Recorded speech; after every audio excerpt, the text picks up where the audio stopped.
hacer con nuestras vidas, Padre Celestial. Hacerlas reverdecer, Señor, hacerlas florecer, Padre Celestial, pero también dar los frutos de tu Espíritu Santo, Señor. Padre, solamente en un momento en tu presencia basta, así como un momento en la presencia de la zarza ardiente bastó para Moisés. Señor, te ruego, Padre, que esa pueda ser la experiencia personal y de primera mano que cada creyente pueda tener en ti, Señor. Padre, porque este es un evangelio sobrenatural, Señor. Padre, no es una teología hecha en casa, es un evangelio sobrenatural que tú has traído por medio de tu palabra, de tu Espíritu Santo, de tu mensaje, Señor. Padre, permite, Dios, que esa experiencia pueda ser, Padre, parte de la historia de cada uno de nosotros, Señor. Ahora en esta mañana yo te ruego, Señor, que tu palabra pueda fluir con libertad, Señor. Padre, que tú nos des, Señor Jesús, la revelación de ella, Padre, y el propósito para el cual ha sido enviada sea cumplido en nuestras vidas, en el nombre del Señor Jesucristo. Amén. Dios bendiga a cada uno de ustedes en esta mañana. Les saludo en el nombre de nuestro Señor Jesucristo y les doy la bienvenida a cada uno de ustedes. Vamos a tomar nuestras Biblias en el primer libro de la Biblia, que es el libro de Génesis, el capítulo 28, verso 14. Seguimos con esta serie que hemos titulado Vínculo Familiar. Este es el sermón número 33 y yo espero que el Señor nos edifique con su palabra en esta mañana. Y será tu simiente como el polvo de la tierra, y te extenderás al occidente y al oriente y al norte y al sur, y todas las familias de la tierra serán benditas en ti y en tu simiente. Oremos una vez más. Padre, te pido que tú me asistas en esta mañana, Señor, para exponer tu palabra, Señor Jesús. Antes de llegar a este lugar o aún al hacer las notas, Señor, siempre te he pedido una cosa, Señor, que lo pueda hacer Dios con un corazón limpio, Padre Celestial, con un espíritu sano, Señor. De tal manera que tu palabra, Dios, aun cuando fuere dura, es dura para mí, Señor, no por ser el predicador, Señor Jesús, yo estoy exento de cumplirla, Señor. Es dura para todos nosotros, Señor. Pero Padre, sin embargo, tu palabra es la verdad y la amamos, Señor. Porque lo que tú dices en ella, Padre, siempre será para nuestro beneficio.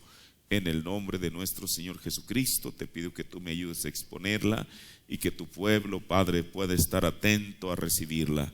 En el nombre de nuestro Señor Jesucristo. Amén. Tome su asiento. Este es el sermón número 33 de esta serie. Y mire, siempre estoy haciendo referencia a esto. Hace algunos años hablamos del tema misterio matrimonial, y siendo que este tema es similar a lo que hablamos algunos años, estoy siguiendo exactamente la secuencia que tomé hace algunos años para hablar de estas cosas, en el entendido que a medida que el tiempo pasa, el Señor le da a uno más luz. Yo creo que todos, cualquier predicador está de acuerdo con eso. El Señor le abre a uno más el entendimiento a cosas que hace tiempo uno no entendía. Y si este mundo llegara a vivir otros 20, 30, 40, 50 años, los que fueran, seguramente la luz sería mayor. No me estoy refiriendo a que uno predicara otro mensaje u otra Biblia, es la misma Biblia, pero la revelación viene de esa manera. Ahora, en esta mañana, bueno, ojalá ya esté bien el sonido, ¿verdad? En esta mañana yo quiero referirme a dentro de lo que es el vínculo familiar, a un subtema que, bueno, de principio tan solamente al escuchar el título, pues eso ya causa algo en todos nosotros, ¿verdad? Y es acerca de la infidelidad conyugal. Mire, esto recuerdo haberlo predicado cuando hablé sobre el vínculo familiar, y en esta mañana, bueno, es el turno hablar de ello. Y quiero abordarlo de una manera sana, de una manera como la Biblia lo dice y como el profeta lo dijo, de tal manera que esto pueda ayudarnos a todos. Mire, si estamos hablando, ojalá y lo dejen así como estaba, por favor. Si estamos hablando del vínculo familiar, estamos hablando del matrimonio. Y bueno, el matrimonio es el vínculo de unión entre una comunidad o entre una nación. Porque Dios así lo estableció en el principio cuando Él dijo, no es bueno que el hombre esté solo. Él quería que el hombre tuviera una compañera con la cual él pudiera vivir. Y a través de los lazos del santo matrimonio fue que este mundo ha sido poblado aún en la voluntad permisiva de Dios. Por eso es el vínculo de unión, porque de alguna manera, aunque usted se apellide Pérez, Ramírez, etcétera, venimos de un solo tronco, el cual fue en Génesis. Ahora, pero no solamente es el vínculo de unión en una comunidad, sino también dentro de una congregación o iglesia. Y bueno, nosotros sabemos, hermano, que de sobra, porque el profeta lo dijo y él dijo una verdad en eso, que la salvación no se hereda. Usted puede ser una persona salva y eso no garantiza que sus hijos sean salvos. Pero si hay algo que se le puede heredar a la familia, y son los principios de la preservación de este vínculo familiar de una generación a otra. 50 años atrás, 60 años atrás, 100 años atrás, aunque claro, 50, más de 60 años atrás, el profeta de Dios no solamente estaba viendo la situación presente de la nación en la cual él estaba, porque de una u otra manera, para bien o para mal, Estados Unidos es un referente en todos los aspectos, en lo económico, en lo social, en lo moral, etcétera. Es un referente. Aun cuando la gente diga que, como ellos le llaman, yo soy un anti-yanqui, con todo y eso, ahora, ¿por qué? No porque se trate de Estados Unidos, ni porque sea nuestro vecino al norte, sino porque Estados Unidos fue un tipo de Israel. Y así como Israel cayó y pagó las consecuencias, esta nación va a caer, está cayendo y está pagando las consecuencias. Porque eso tiene que ser de esa manera. Pero entonces el profeta de Dios, hace 60 años más quizá, él estaba examinando la condición de aquella nación en cuanto a este vínculo familiar, cómo es que aquello se estaba cayendo a pedazos en medio de una nación loca.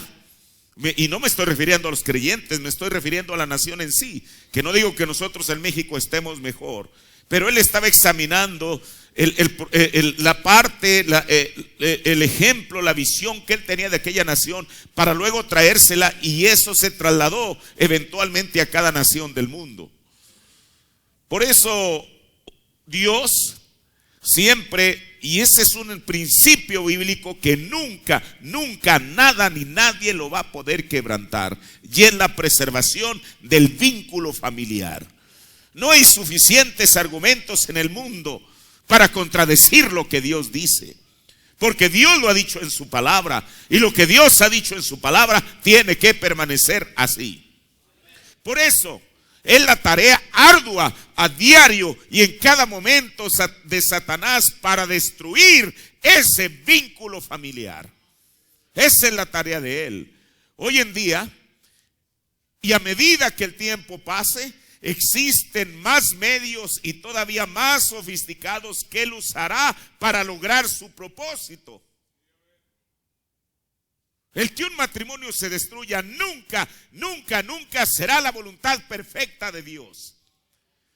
Y aunque traigan a los así llamados, entre comillas, líderes de opinión, lo que importa es lo que Dios ha dicho en su palabra.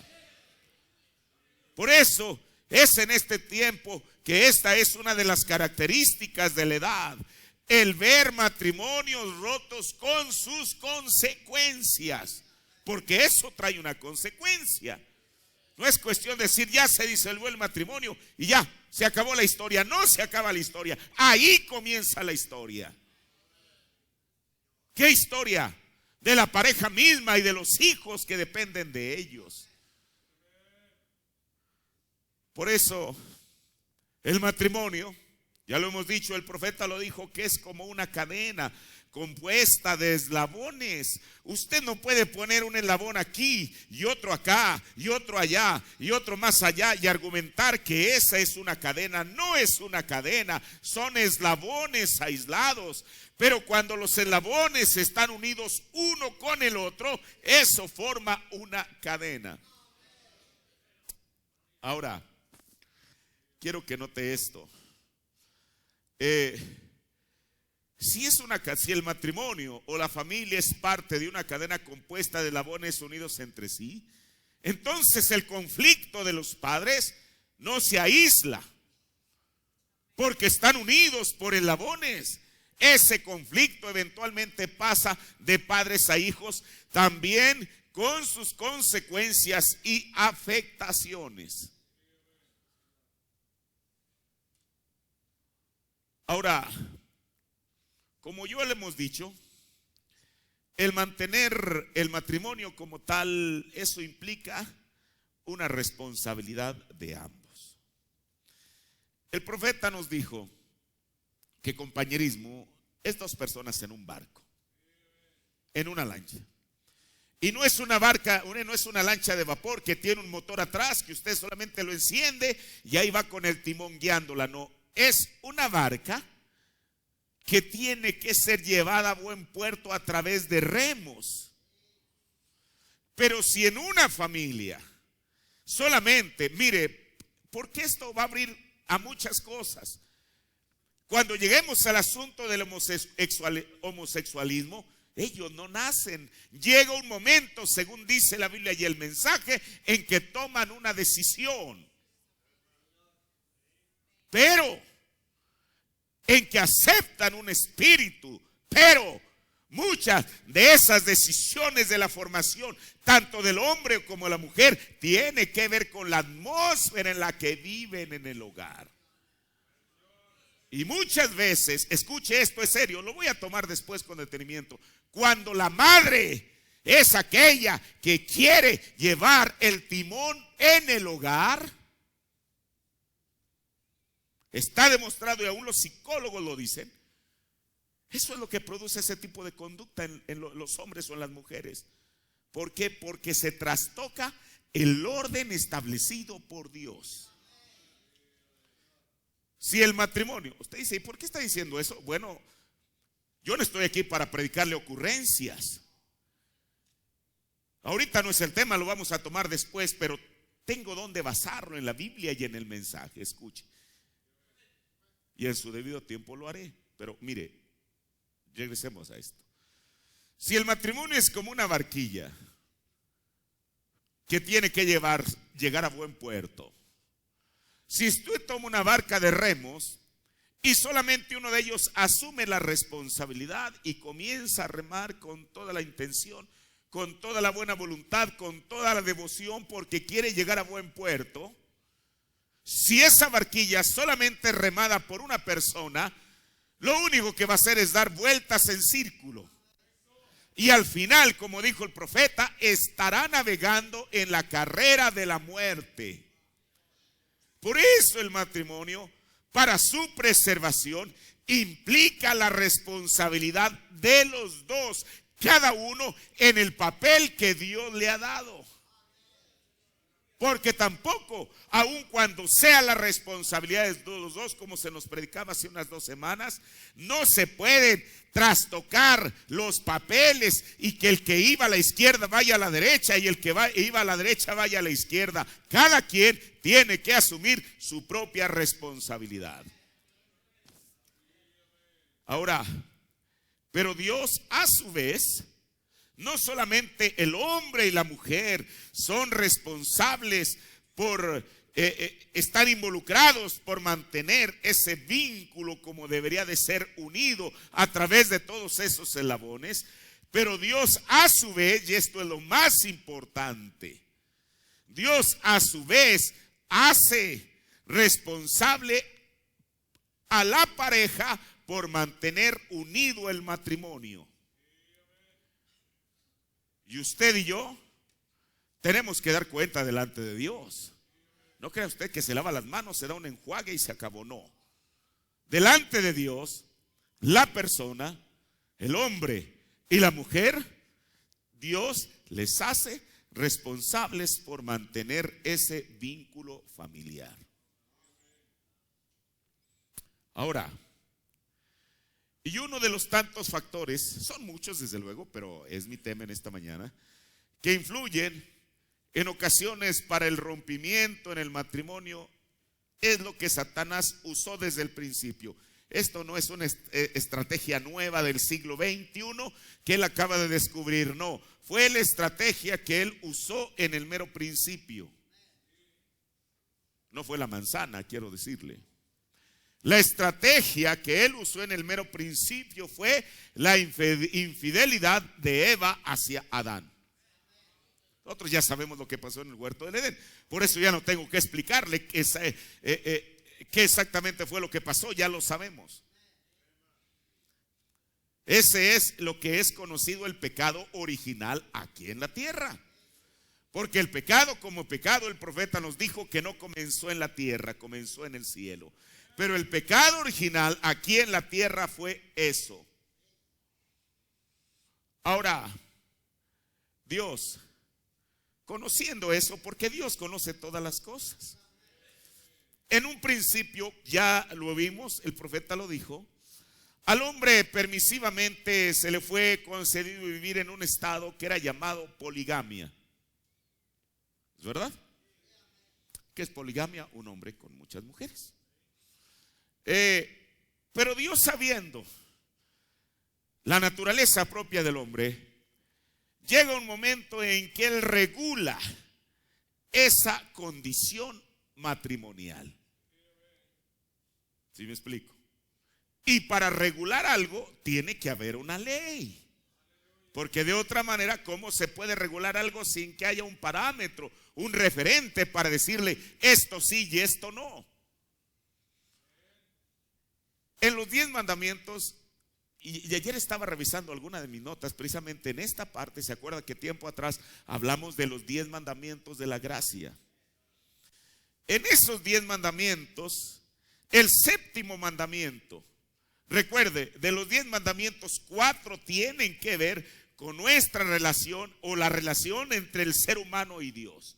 4, un 40%. Y el otro 60%, el Señor lo dedica, digámoslo así, entre relación entre el ser humano y su prójimo. ¿No se le hace extraño que de los 10 mandamientos solamente un 40% los dedique a nuestros deberes para con Dios? Y eso es la prioridad. Pero Él sabía que usted y yo no íbamos a vivir aislados, sino que somos parte de una sociedad. Por eso Él no solamente reguló la actitud de Dios hacia el hombre, pero también dedicó una mayor parte en regular la actitud del hombre hacia el hombre, o sea, del ser humano hacia su prójimo. Y en el séptimo mandamiento, es un mandamiento que consta de 3 palabras. Esto está en Éxodo 20:14 y dice no. Cuando Dios dice no, eso es lo que quiere decir. Cuando Él dice sí, eso es lo que quiere decir. No cometerás adulterio. Eso es lo que dice el séptimo mandamiento. ¿Qué es el adulterio? Es la violación voluntaria del pacto.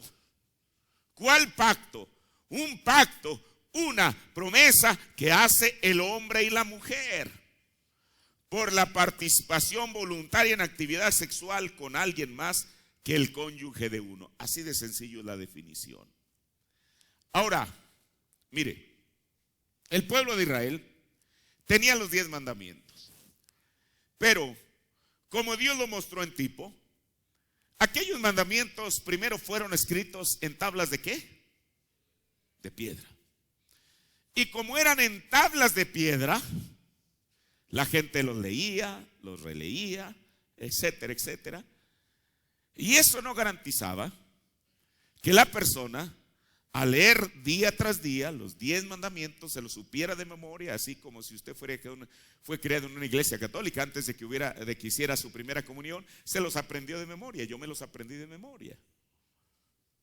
Pero eso hablaba que si estaban en tablas de piedra, eso hablaba de lo que después llamó Ezequiel 36, que el hombre, el ser humano por naturaleza, nace con un corazón de piedra. ¿No? Eso es lo que dice la Biblia. A mí nadie me va a decir que junto con su primer nacimiento, que es el natural, inmediatamente junto con él viene de la mano, como trabado de él, el segundo nacimiento. Eso no es verdad. Ninguna persona nacemos regenerados. Nuestras inclinaciones están hacia el mal, porque eso es parte de nuestra naturaleza. Por eso, si el mandamiento en tablas de piedra no fue efectivo, el mandamiento aún hoy en día en corazones de piedra no será efectivo. Por eso fue lo que el Señor dijo a Ezequiel: primeramente voy a cambiar sus corazones de corazones de piedra a corazones de carne. ¿Por qué? Porque el Espíritu Santo no va a venir a un corazón de piedra. Él tiene que venir a un corazón de carne.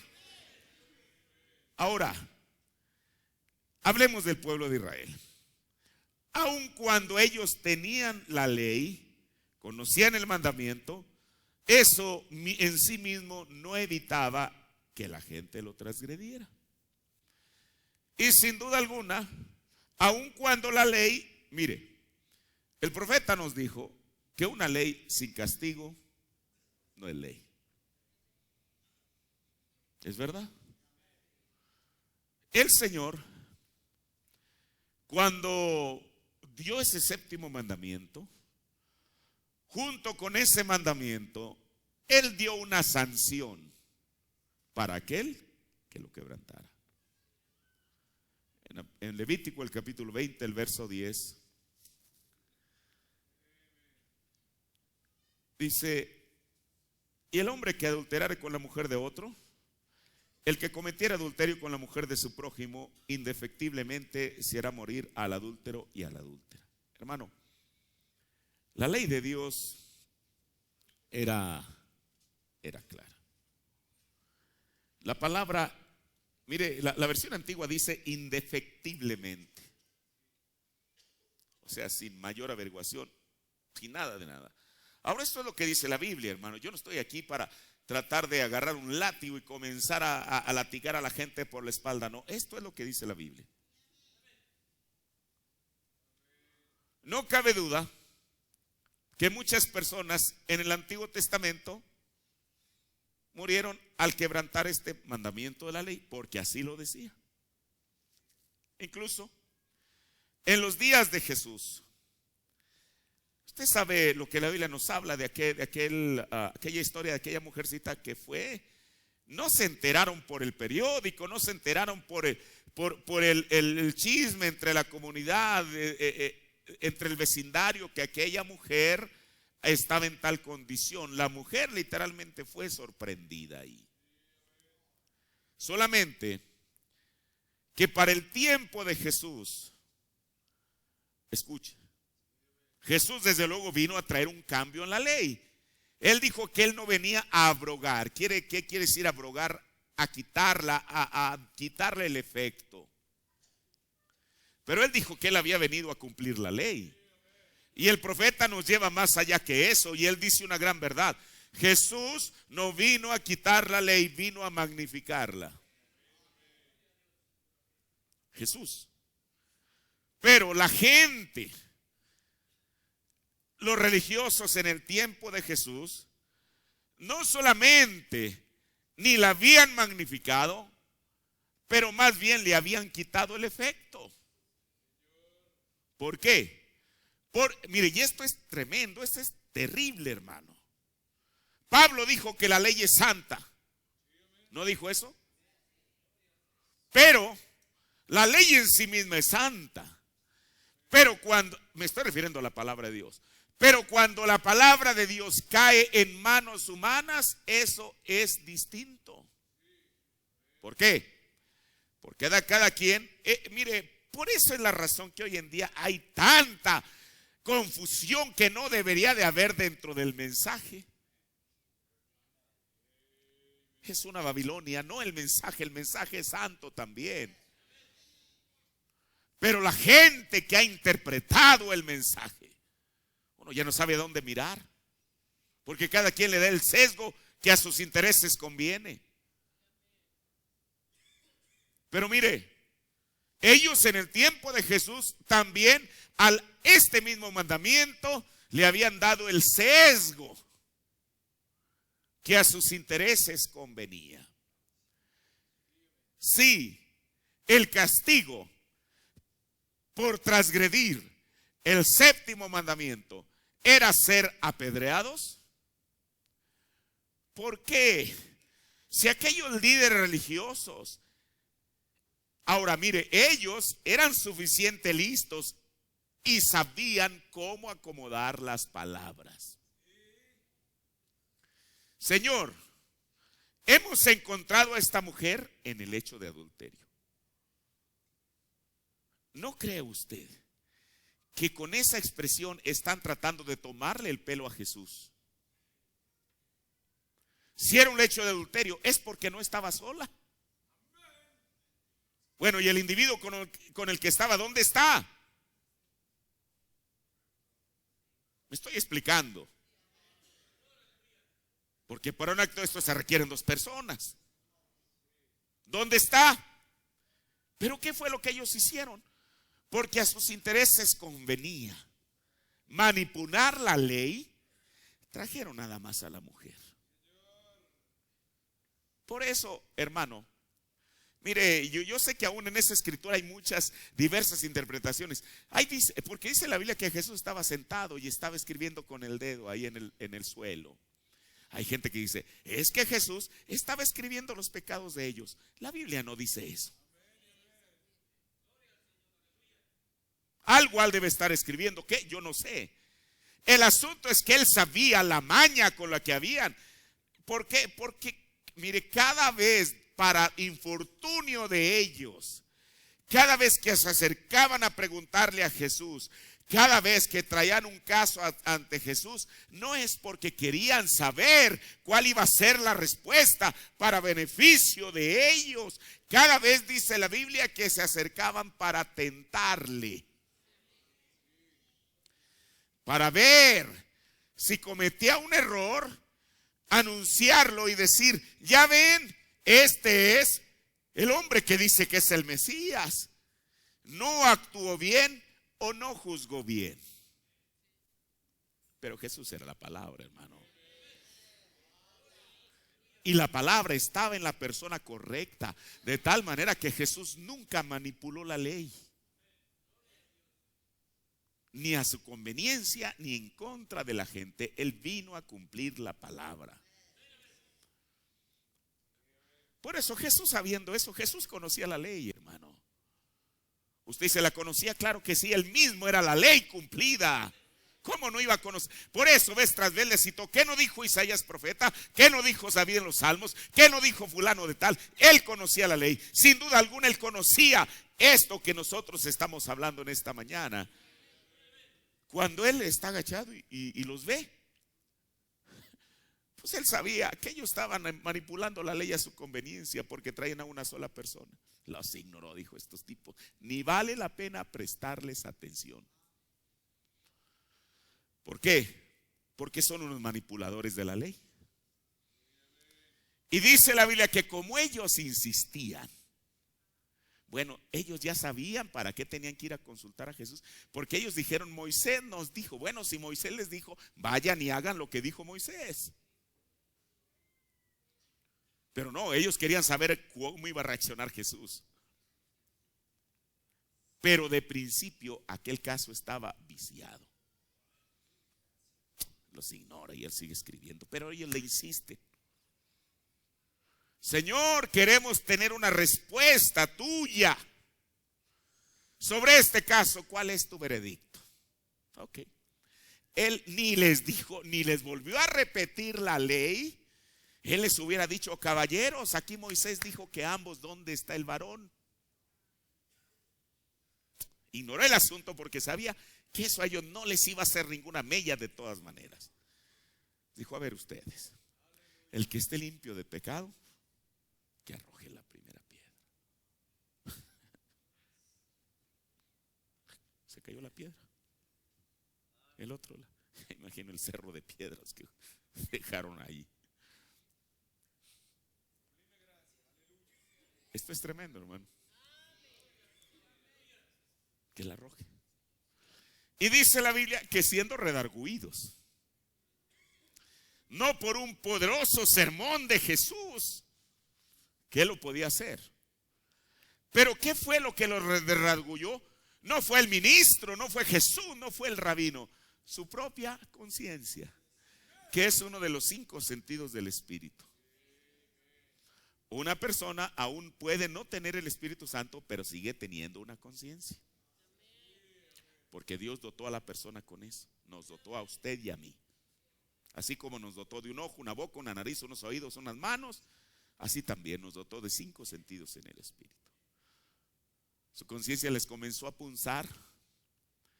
Y ellos no podían engañar a su conciencia. Así que dice la Biblia que desde el más joven hasta el más viejo, no solamente muy discretamente dejaron caer la piedra, sino que se fueron. Y yo lo he dicho.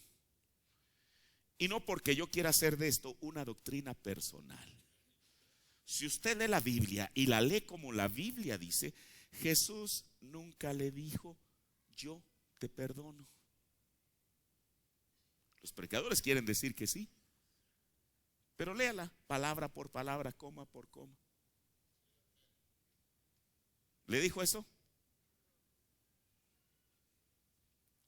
Le dijo, mujer, ¿dónde estaban los que te condenaban?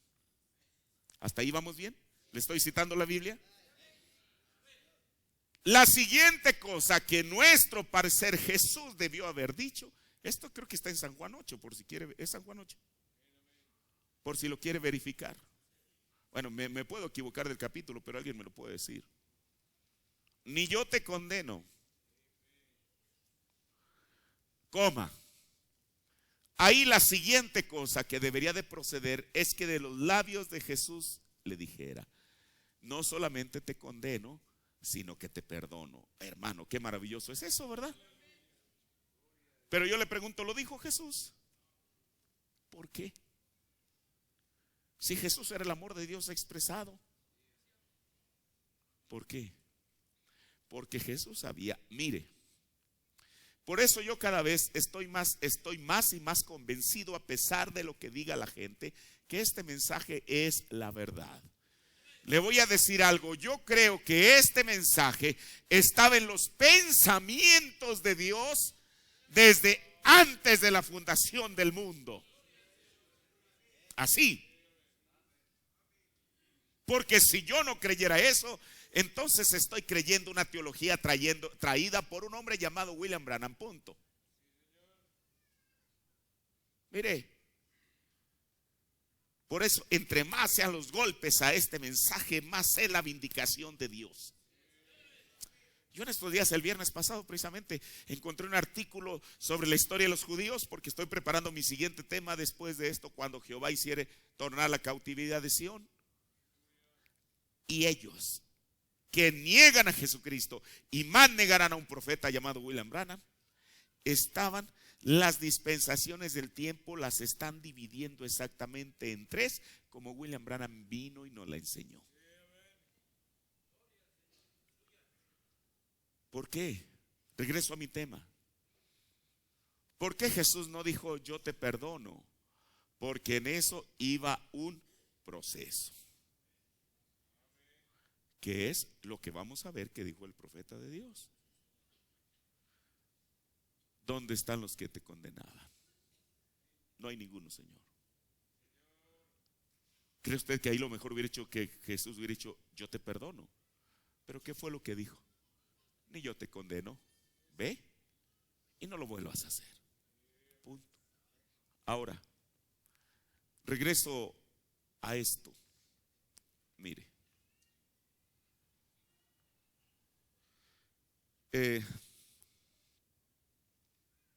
nos quedamos en que quizá muchas personas en el Antiguo Testamento murieron al quebrantar este mandamiento de la ley. Ahora, el quebrantar este mandamiento, hoy en día, en el mundo, pues se ha magnificado, se ha multiplicado muchas veces. Pero, para ello, Dios ha enviado la luz de su palabra. Aunque se requiere lo mismo que en el Antiguo Testamento. El hecho de que ellos tuvieran la ley no garantizaba que la gente no la transgrediera. Por eso lo vuelvo a repetir, Dios, sabiendo que se requería un cambio en el corazón para cambiarlo, así como las tablas, como dijo Pablo en el libro de Hebreos, que estaban en tablas de piedra, no le hizo ningún bien a la gente. Por eso Pablo toma la escritura en el libro de Hebreos y dice que Dios ya no escribiría la ley en tablas de piedra. Escuche, y me gusta cómo dice la Biblia: en las tablas de vuestros corazones las escribiré. Así dice Pablo en el libro de Hebreos. Entonces, eso era lo que se requería. Ahora, por eso hoy en día, lo único que puedes evitar eso es que la ley, digámoslo así, la palabra de Dios, puede estar escrita en el corazón de la persona.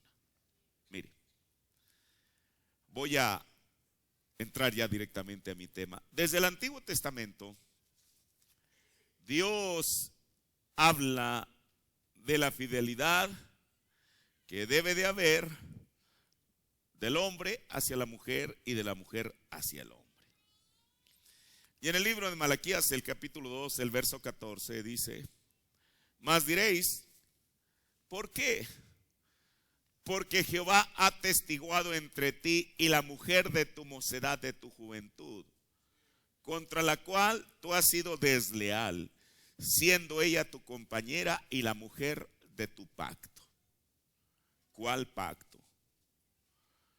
Cuando una persona está ante el altar y promete esto y esto y esto y esto y esto, que ya lo vimos, es un pacto. ¿Qué es un pacto? Es un acuerdo. Por eso, y a mí me gusta cómo está redactado el ritual. El ministro no se para aquí delante de la gente y le apunta con su dedo y le dice: tú debes amarla, cuidarla, en enfermedad y en salud, en riqueza y en pobreza, y renunciar a toda otra o a todo otro. Así dice el ritual.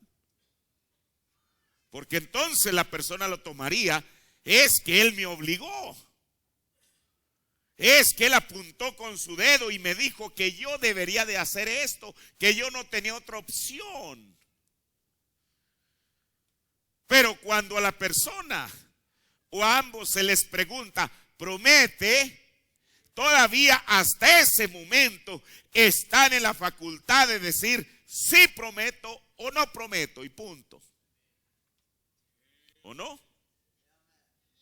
Esa es una realidad. Por eso, cuando él le promete a ella y ella le promete a él, es un pacto mutuo que ambos están haciéndose el uno al otro. No es una imposición, ni siquiera del ministro, ni siquiera del profeta, ni siquiera de Dios mismo. Es un pacto que ellos están celebrando. Por eso a esto se refiere aquí el Señor en el libro de Malaquías.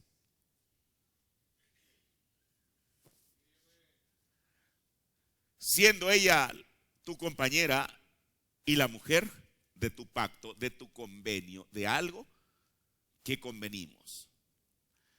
Ahora, luego, el Señor en su palabra nos advierte no solo lo que es faltar al pacto representa delante de Dios, sino de las secuelas que el faltar a este pacto deja en las personas. Mire, Salomón, el que escribió los Proverbios, inspirado por Dios, él nos amonesta en contra de esto.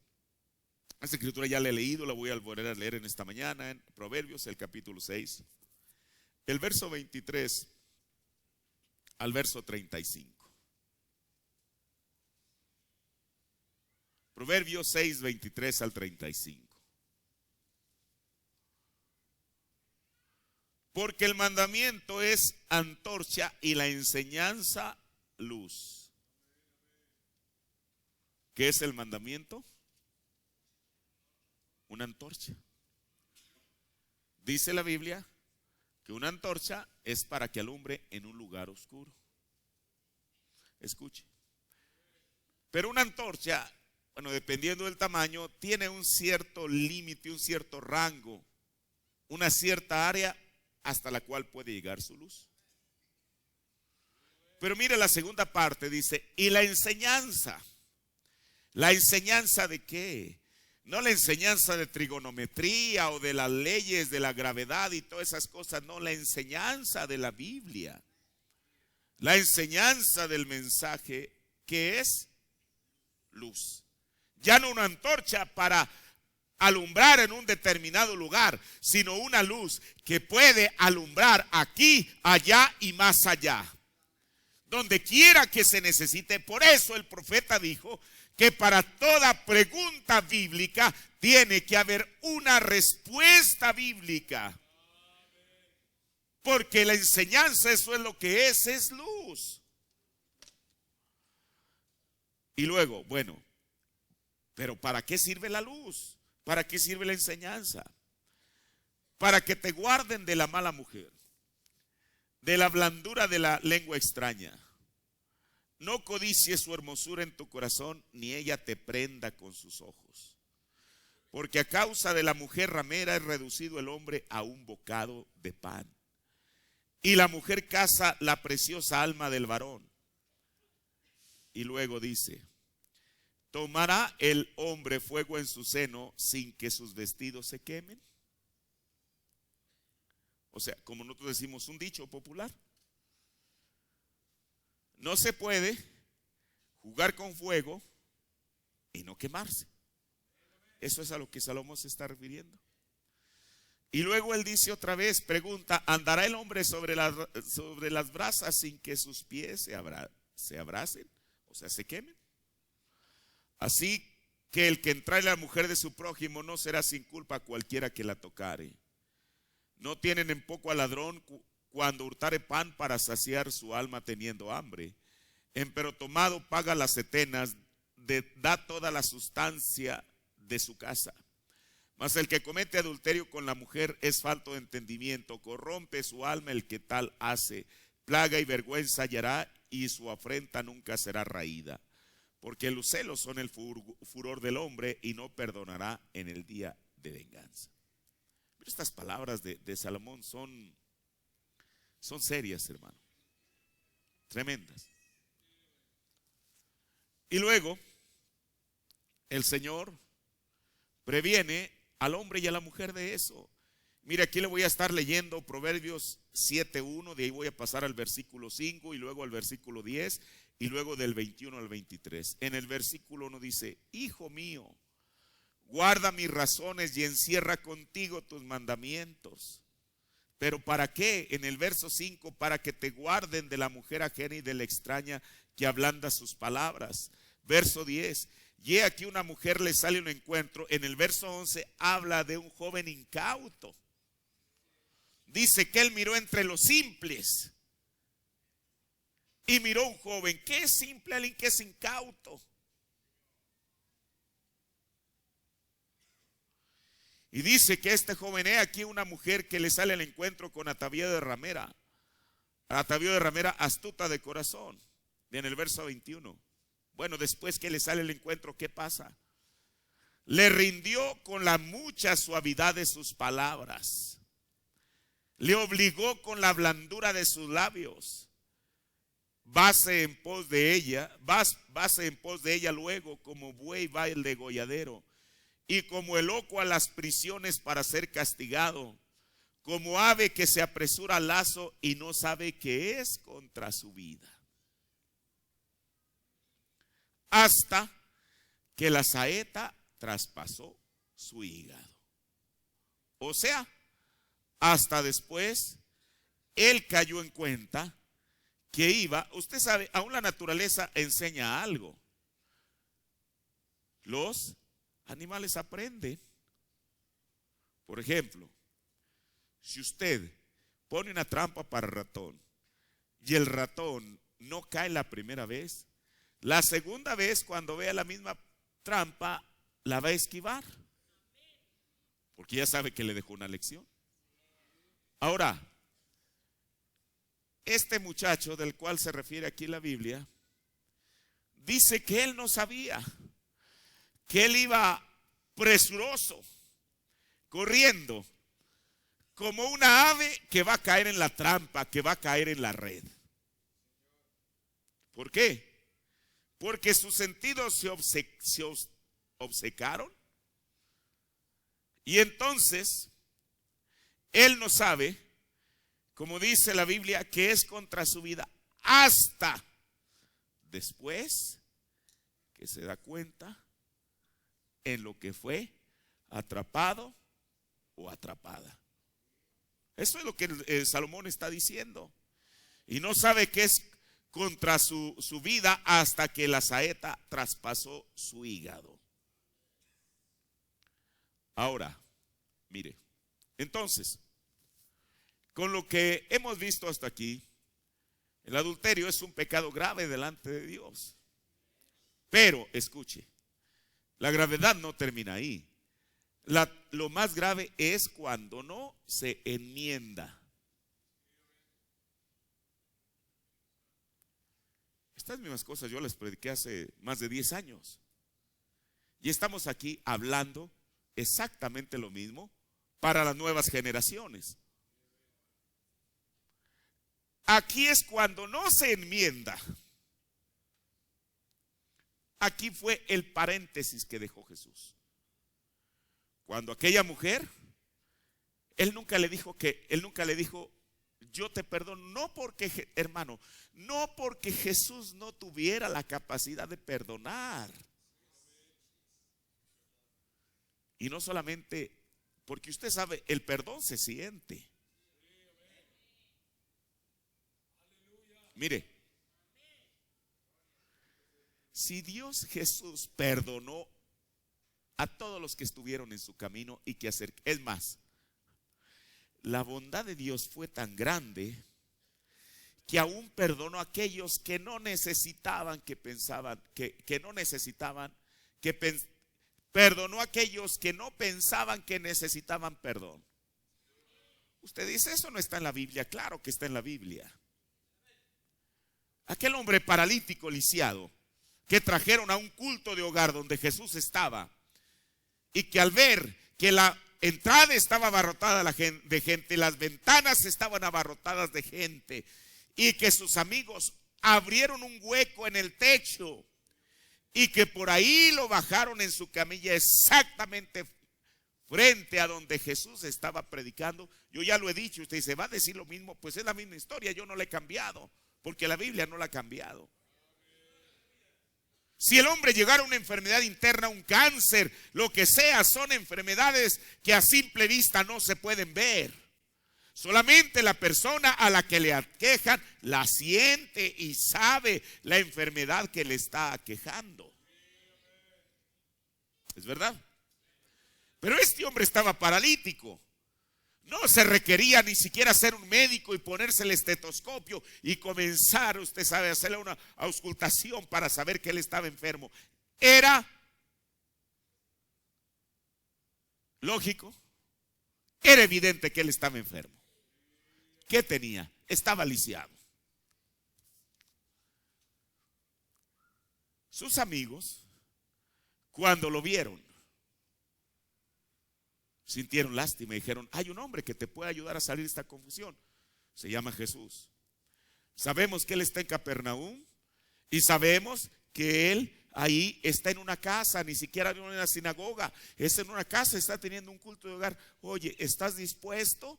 Nosotros te garantizamos, por lo que hemos visto y oído, que si tú te paras en la presencia de Jesús, tú vas a estar bien.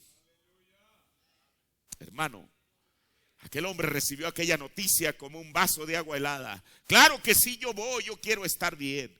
Él estaba considerando solamente su salud física. Cuando el hombre cae en la presencia de Jesús, se lo voy a divulgar como lo he hecho tantas veces. Usted sabe que nosotros somos un ser trino.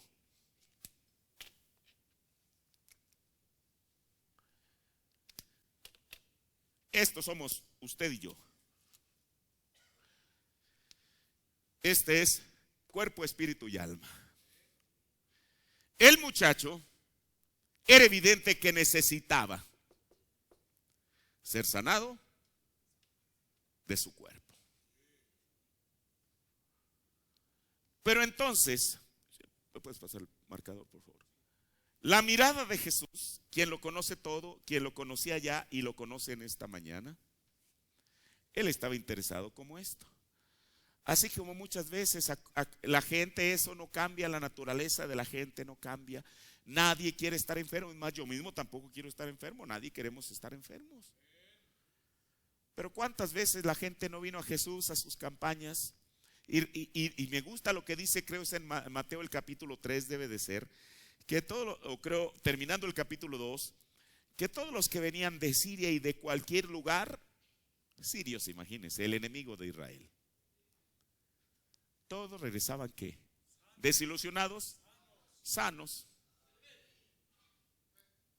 Esa era la naturaleza de Jesús. Hermano, pero lo que es la gracia de Dios, espero que usted lo entienda. Este hombre era un ciudadano como cualquiera. Quería sanidad. Y llega ante Jesús. Bueno, lo bajan ahí. Y antes que él dijera, Señor, tócame para que yo pueda levantarme así de esta condición, Jesús lo ve. Y la mirada de Jesús, porque él es la palabra y la palabra es como una espada aguda de 2 filos que penetra. Penetró los huesos. Pero no solamente eso, fue al espíritu y llegó aquí.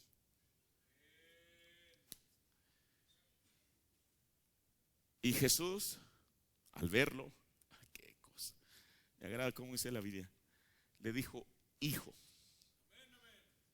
Eso quiere decir que él era un hijo de Dios, ¿no? Así le dice la Biblia. Así como él le dijo a Pedro, como cuando él le dijo a Pedro, Satanás te ha pedido para zarandearte, no como cizaña. Jesús había hablado del trigo y la cizaña, pero Satanás te ha pedido, así como en una ocasión en la antigüedad pidió a Job, ahora en tiempo presente, Simón, Satanás te ha pedido para zarandearte como a trigo. Pero yo he rogado, Simón, que tu fe no falte. Entonces Simón era trigo. Esa era la diferencia entre Judas y Pedro. Judas era paja, Simón era trigo. Por eso al final el trigo tuvo que ser recogido y llevado al alfolí. A este muchacho, que él como cualquier humano solamente quizá quería sentir sanidad en su cuerpo y olvidarse del asunto. Pero Jesús le recordó y le dice, hijo. Bueno, yo quiero tener la certeza, así dice la Biblia. Hijo, no lo que tú estás buscando. Ahora, no que Jesús le fuera a negar esto, pero él sabía la prioridad. Hijo, tus pecados te son perdonados. El joven nunca en su mente pensó que al ir a la presencia de Jesús, él iba a recibir lo más importante, que era perdón. Él pudiera haber sido sanado, hubiera regresado a ser un ciudadano común y corriente, y al final su alma, quién sabe dónde. Pero Jesús vio la prioridad y le dijo, hijo, tus pecados, que es lo primero que tú necesitas, te son perdonados. Y entonces ahí surgió una controversia en la congregación. La gente que lo escuchaba comenzaron a razonar y a decir, ¿quién es este que perdona pecados? Y ellos, conociendo la ley, dijeron, El único que perdona pecados es Dios. Y tenían la razón. Porque el que estaba allí no era un ciudadano común. El que estaba allí era Dios hecho carne. Y entonces les dijo: miren, caballeros, ustedes están pensando eso. Él fue aquí con el hombre, pero con los demás traspasó esto y esto, y se quedó allí. ¿Me doy a entender? Llegó hasta aquí y les dijo: ¿por qué piensan mal en sus corazones? Es más, voy a agregar: llegó aquí, ¿por qué piensan mal dónde? En sus corazones. Escuchen. Jesús les pudiera haber dicho lo mismo que a él, pero el profeta de Dios dijo que una simiente que no es vivificada es porque no hay nada que vivificar en ella. Esta es una declaración triste, pero es la verdad. A veces uno quiere hacer cristiano a todo el mundo. Por eso le ruega, lo persuade: hermano, hermana, acérquese al Señor, vaya a la iglesia, etcétera, etcétera. Y esas son cosas que uno debe de hacer. Ahora, yo no estoy diciendo porque yo no conozco, el que conoce es Dios. Pero a veces es más la persuasión humana, porque ahí no hay nada que vivificar. Usted dice: ¿cómo sabe? Yo no lo sé, desde luego. Y qué bueno que no lo sé. Y qué bueno que ni usted lo sabe. ¿Para qué? Para que no juzguemos mal. Porque si no, vamos a tener nuestro círculo de favoritos y todos ellos son hijos de Dios, y los demás que no pertenecen a nuestro círculo, pues quién sabe hijos de quién serán. Pero no, Dios mira distinto a como usted y yo. Por eso el hermano Branham dijo: predicamos salvación como si fuera para todos. Dijo: pero no es para todos. Predicamos sanidad como si fuera para todos, pero no es para todos. Lo dijo el profeta de Dios. La semilla está siendo sembrada. El sembrador está esparciendo la semilla. Y esta semilla, que es la palabra de Dios, en este momento yo tengo la certeza que está cayendo en un terreno. Si es fértil o no, eso ya no es asunto de ningún predicador. Eso es solamente asunto de Dios. Si cae entre las piedras, bueno, va a producir lo que dijo Jesús. Si cae a la orilla del camino, eso es lo que va a suceder. Si cae entre las espinas, eso es lo que va a suceder. Pero si cae en un terreno fértil, no por la elocuencia del predicador, sino por cuanto es la palabra de Dios, tiene que dar sus resultados. Así de sencillo, hermano. Esto no es ponerle oropel a la palabra, esto es decirla tal y como es. ¿Por qué piensan mal en sus corazones? Recuerde, ellos nunca lo negaron.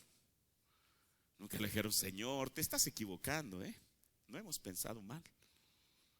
Y era mejor que no le escarbaran, porque de otra manera les iba a decir más cosas. No, pues está bien, lo asumieron, no dijeron nada. Está diciendo la verdad.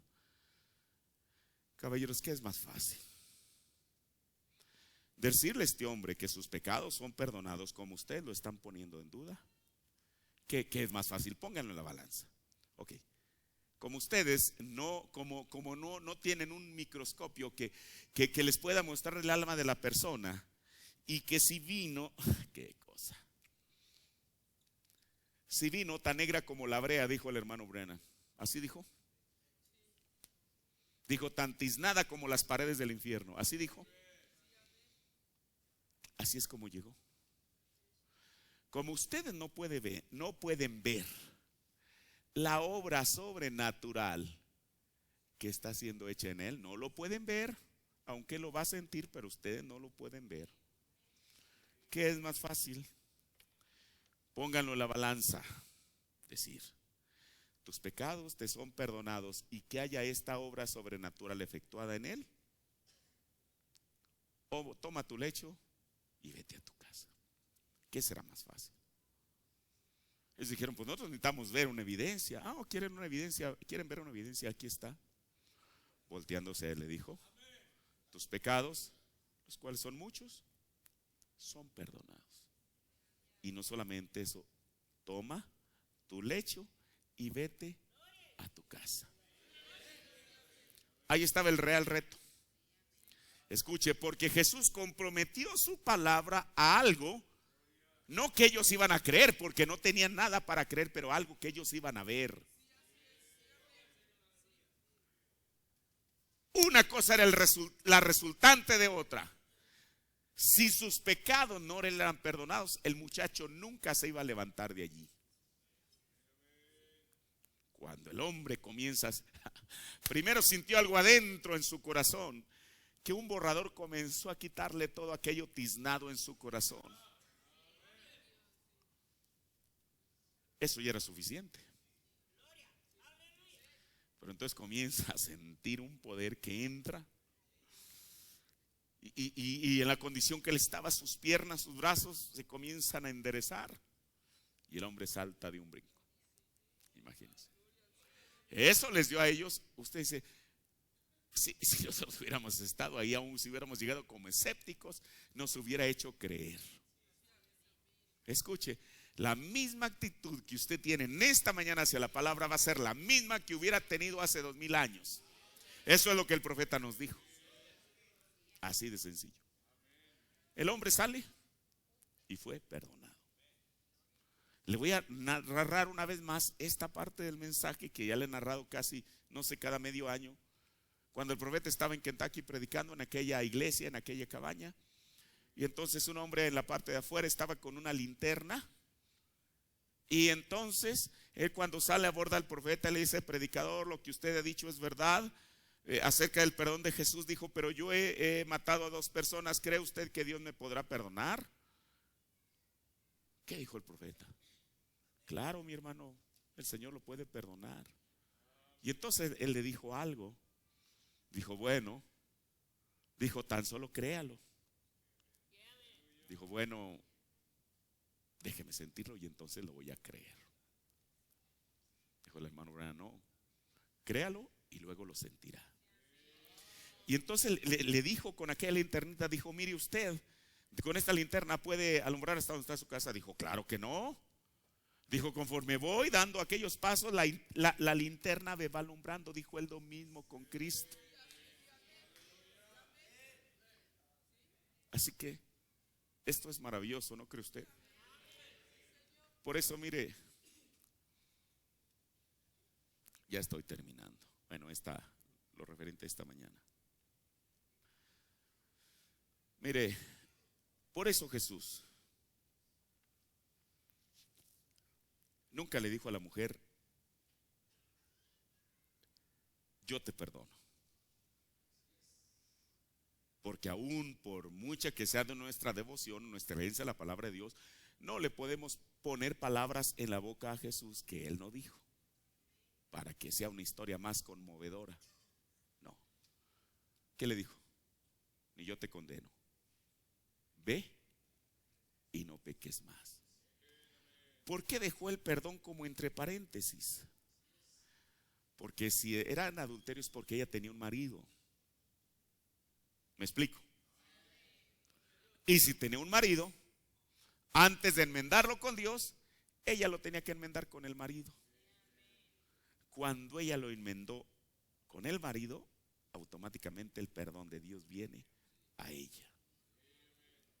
Termino leyendo.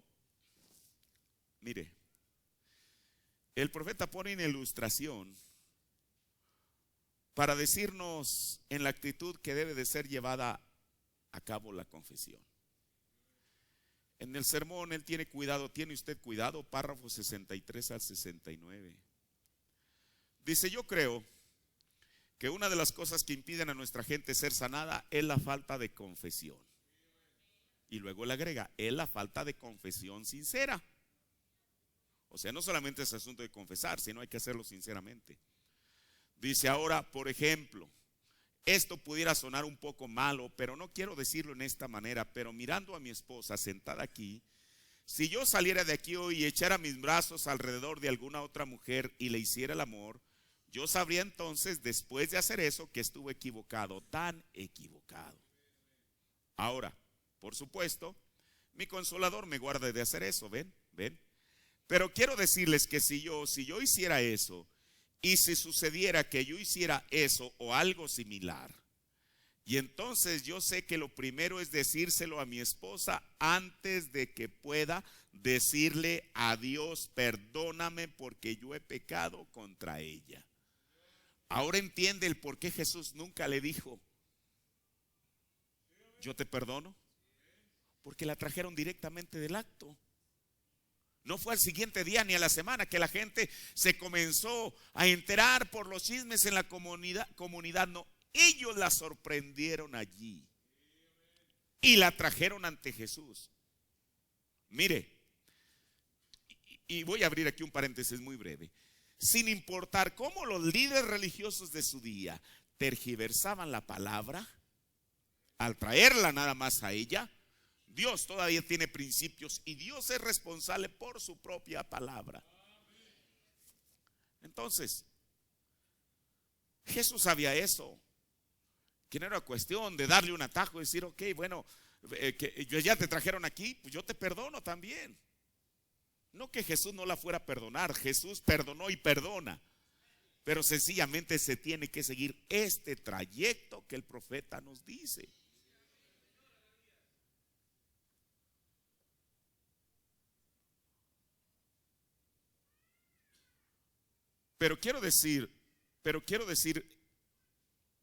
Pero lo que quiero decir es que si yo hiciera eso y sucediera que yo hiciera algo similar, entonces yo sé que lo primero es decírselo a mi esposa antes que pueda decirle a Dios, perdóname porque yo he pecado contra ella.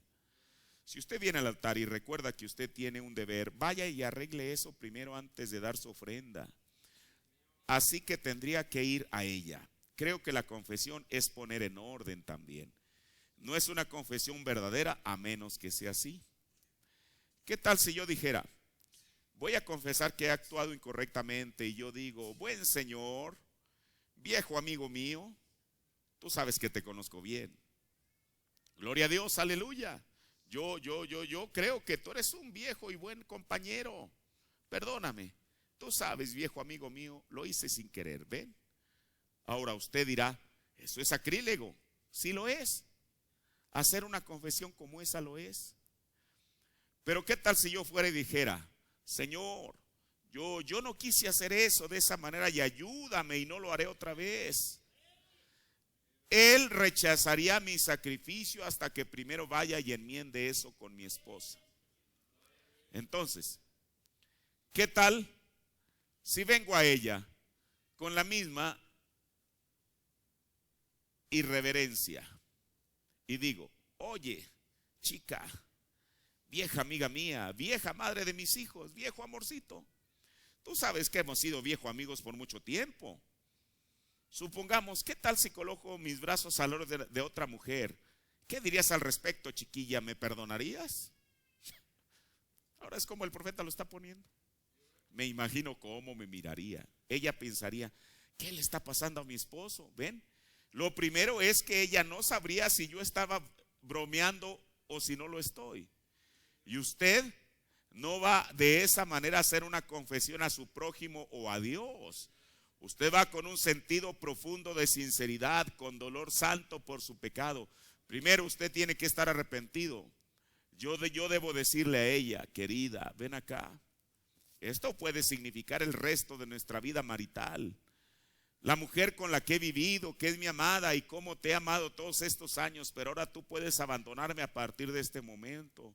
Puedes no quedarte conmigo, puedes no aceptarme. Y estoy en el conocimiento de eso, pero sin embargo, para enmendarlo tengo que corregir. Dice el profeta, tengo que decirlo desde lo profundo de mi corazón. Luego, tengo que decirle al Señor de la misma manera. Decirle a ambos, a ella y a Dios con sinceridad, que nunca lo haré otra vez por la gracia de Dios. Ven, no solamente ahora yo podría lograr que ella lo aceptara, ven, o no, Quizá mi discurso la convencería a ella, pero no convencería a Dios. Él mira en mi corazón y Él sabe. Y después de todo, solo unos pocos años más con ella, si Dios lo permite, y seremos sacados de este mundo. Pero con Dios es eternidad. Así que tengo que ser profundamente sincero con Dios. Y entonces, si soy sincero, Él me escuchará. Pero si no soy sincero, no hay necesidad que desperdicie el tiempo de Dios en que me escuche. Esto creo que no es complicado para entenderlo, ¿verdad? Por eso le vuelvo a repetir. Estas palabras que Dios habló con su profeta, a través de su profeta, yo creo que Dios las pensó desde antes de la fundación del mundo. Y Jesús, como era Dios en carne, ante esa situación, como le digo, Él no podía darle un atajo a la mujer, no porque no la amara. Suficiente tenía la mujer con lo que había pasado. Pero Él sabía que para cumplir su palabra, ella tenía que encontrarse con su esposo donde quiera que estuviera, quien quiera que fuera y como quiera que se llamara, y le dijera: cariño. Ahora sí, como dice el profeta de Dios, esto pudiera significar la ruptura de nuestro matrimonio. Mira, y quizá le debe haber contado toda la historia. Mira, los hombres me sorprendieron, me llevaron, qué cosa. Y si no fuera sido por una persona llamado Jesús, yo no estaría aquí para contártelo. Tú te hubieras enterado a la media hora, a la hora, al siguiente día, no sé cuánto, de que tu esposa, quien fue tu esposa, había muerto por apedreamiento. Pero ellos, después de todo lo malo, hicieron algo bueno: llevarme con aquel que me podía juzgar, pero justamente, sin tergiversar la palabra a su conveniencia. ¿Sabes una cosa que él me dijo? Cuando todos estaban a punto de lanzar las piedras, de pronto dejaron caer sus piedras y silenciosamente, caminando como los gatos sin hacer ruido, se fueron de aquel lugar. Y después él voltea, alza su rostro y me mira directamente a los ojos y me pregunta: ¿dónde están los que te condenaban? Todos se han ido, Señor, le contesté. Pero él me dijo algo. No me dijo yo te perdono, más bien me dijo yo te condeno. Ni yo te condeno. Ve y no peques más. Aquí estoy ante tu presencia como mi esposo, a sabiendas que puede suceder cualquier cosa, pidiendo que me perdones.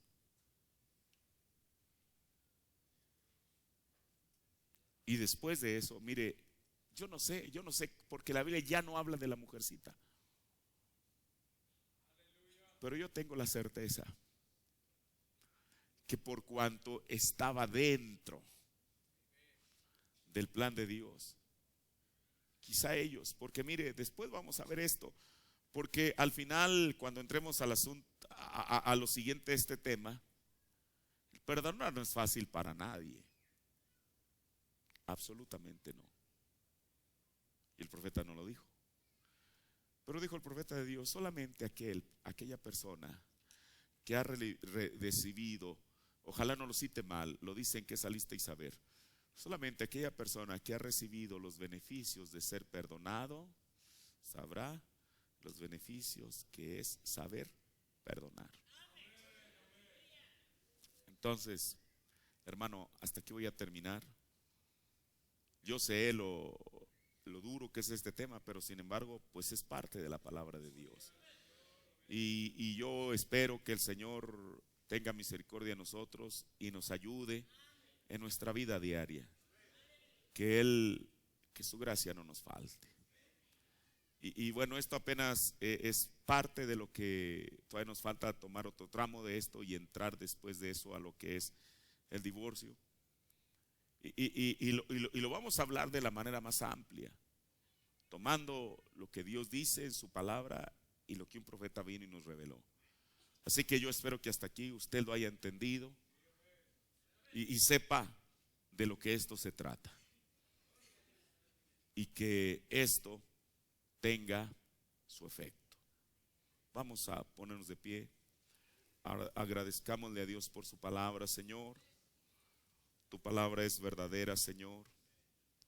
Padre, tu palabra siempre tiene la razón, Señor. Padre, y estas cosas, Señor Jesús, son habladas, Padre, porque tienen que ser habladas, Señor. Porque es parte de este tema, de este vínculo familiar del cual estamos hablando, Señor. Padre, permite que esto se quede como una revelación en nuestros corazones, Señor. Pero que nuestros corazones sean corazones de carne, Señor. Porque de otra manera esto será una ley escrita en tablas de piedra, en corazones de piedra, Señor. Padre, que esto, Señor Jesús, pueda ser parte, Señor Jesús, de aquello que tú nos has o nos hablas a nuestros corazones, Señor. Padre, bendice a la audiencia, Señor. Permite que tu palabra, Señor Jesús, caiga como una semilla, Dios. Pero aunque es una semilla fértil, ahora lo importante es que caiga en un terreno fértil, Señor. Padre, porque es la única que va a poder fructificar. De otra manera, vendrán las aves de los cielos, los malos pensamientos, el razonamiento, y se la llevarán. Las espinas la ahogarán, Padre Celestial, y aún quizá cuando intente, oh Dios, brotar, el sol candente la quemará. Pero Padre, si nuestro corazón es un corazón fértil, ella fructificará para bien de nosotros mismos, Señor. Gracias, Señor, por tu palabra, en el nombre del Señor Jesucristo. Amén. Dios bendiga a cada uno de ustedes. Dejo este lugar. La hermana Elia Riqueño. ¿Quién es la hermana? ¿Quién es Elia Riqueño? Ok. ¿Ah? Ok. ¿Quiere pasar a que se ore por ella?